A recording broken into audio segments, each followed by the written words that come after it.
Hi friends, ఒక రాత్రి మీ ఫోన్కు ఒక మెసేజ్ వచ్చింది. రేపు ఉదయం 10 గంటల 17 నిమిషాలకి బయటకి వెళ్ళొద్దు అని.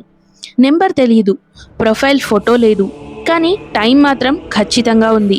మరి మీరు దాన్ని నమ్ముతారా, లేక సాధారణంగా స్పామ్ అని డిలీట్ చేసేస్తారా?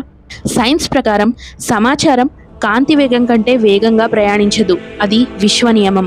కానీ క్వాంటమ్ ఫిజిక్స్లో కొన్ని ప్రయోగాలు సమాచార ప్రభావం సమయ పరిమితులను దాటినట్టు చూపించాయి.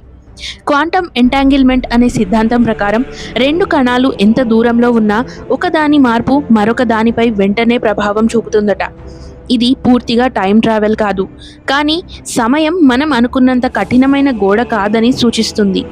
ఇంటర్స్టెల్లర్ సినిమాలో భవిష్యత్తులో ఉన్న వ్యక్తి గురుత్వాకర్షణ ద్వారా గతానికి సమాచారం పంపుతాడు. అది సినిమా కథే కావచ్చు, కానీ గురుత్వాకర్షణ సమయాన్ని ప్రభావితం చేస్తుందనే విషయం మాత్రం నిజం. ఆల్బర్ట్ ఐన్స్టీన్ సిద్ధాంతాల ప్రకారం బలమైన గురుత్వాకర్షణ ఉన్న ప్రదేశాల్లో సమయం నెమ్మదిగా గడుస్తుంది. అంటే సమయం పూర్తిగా స్థిరమైనది కాదు, దాన్ని వంచడం కూడా సాధ్యమే అన్నమాట. ఇప్పుడు ఒకసారి ఆలోచించండి. భవిష్యత్తులోని మీరు ఒక పెద్ద తప్పును సరిచేయడానికి ప్రయత్నిస్తున్నారని ఊహించుకోండి. మీ ప్రస్తుతానికి చిన్న సంకేతాలను పంపుతున్నారు. అవే డేజావు, అస్పష్టమైన కలలు, అనుకోని హెచ్చరికలు. మీకు అవి యాదృచ్ఛికం అనిపించవచ్చు, కానీ అవి మీ భవిష్యత్తు ప్రయత్నాలు కావచ్చు.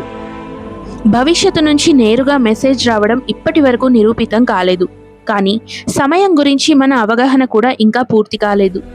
విశ్వంలో ఇంకా తెలియని నియమాలు ఉన్నాయి. మన శాస్త్రం ఇంకా అభివృద్ధి చెందుతోంది. ఏదో ఒక రోజు సమయం కేవలం గడిచేది కాదు, సంప్రదించగలిగిన పరిణామం అని కూడా మనం గ్రహించవచ్చు. అప్పటి వరకు ఒక విషయం గుర్తుంచుకోండి. మీకు ఎప్పుడైనా అసాధారణ హెచ్చరిక లాంటి భావన కలిగితే అది కేవలం ఊహ మాత్రమే కాకపోవచ్చు. బహుశా భవిష్యత్తులోని మీరు ఇప్పటి మీతో మాట్లాడుతున్నారేమో. ఒక్కసారి ఆలోచించుకోండి. సో ఈ సిరీస్ నచ్చితే మన ఛానల్ని సబ్స్క్రైబ్ చేసుకోండి, అలాగే వీడియోని షేర్ చేయండి. ఇలాంటి మరిన్ని వీడియోలు కావాలంటే టైం ట్రావెల్ అని కామెంట్ చేయండి.